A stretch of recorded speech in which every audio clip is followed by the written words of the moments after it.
সে আমার সন্তানের জন্মকে প্রশ্নবিদ্ধ করছে। মহামান্য আদালতের কাছে আমার অরিজিনাল কাবিননামা, আমার ছেলের ব্রিটিশ পাসপোর্ট, আমার ছেলের জন্ম নিবন্ধন যখন দিই, মহামান্য আদালত তো দেখতেই পাচ্ছে। এখন আমি যদি নিজের সাংবাদিক বলে বেড়াই, তো তাহলে তো আমি সাংবাদিক হব না। আমার যদি কোনো লাইসেন্স না থাকে, একজন সাংবাদিকের টার্গেট কখনোই একটা ব্যক্তিকেন্দ্রিক হইতে পারে না। সঠিক সত্য সংবাদ যারা প্রকাশ করে, আমি সবাইকে কৃতজ্ঞতা প্রকাশ করি।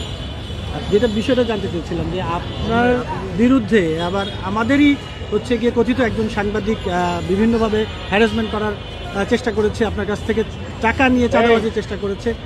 এই বিষয়গুলো নিয়ে মামলা করেছেন, তারা তো কারাগারে আছে। আজকে কি জন্য এসছেন আদালতে এবং ওই মামলাটার এখন কি অবস্থা? তারা সিআর মিস করেছিল, তো আমরা যখন কোর্টে মামলাটা উঠে তখন আবার তারা টাইম পিটিশন দিয়েছে, তো মহামান্য আদালত এটা নেক্সট ডেটের জন্য রেখেছে। আর এই তো আপনি বললেন কথিত সাংবাদিক, আসলে সে সাংবাদিক না। এখন আমি যদি নিজের সাংবাদিক বলে বেড়াই, তো তাহলে তো আমি সাংবাদিক হব না। আমার যদি কোনো লাইসেন্স না থাকে, আমার যদি কোনো সাংবাদিকতায় আমার যদি কোনো এডুকেশন না থাকে, তাহলে তো আর একজন সাংবাদিক হতে পারে না। আর একজন সাংবাদিকের টার্গেট কখনোই একটা ব্যক্তিকেন্দ্রিক হইতে পারে না। আপনারা তার পেজে ঢুকলে দেখবেন সারাক্ষণ আমাকে নিয়ে পোস্ট, আমার ব্যক্তিগত। এবং সে লাস্টে যেটা খারাপ যেটা করছে, সব থেকে বেশি খারাপ, যে আমার শিশু সন্তান সারফরাজ, সে আমার সন্তানের জন্মকে প্রশ্নবিদ্ধ করছে। তারা ভুয়া কাবিননামা পাবলিক করছে আমার নামে বানায়।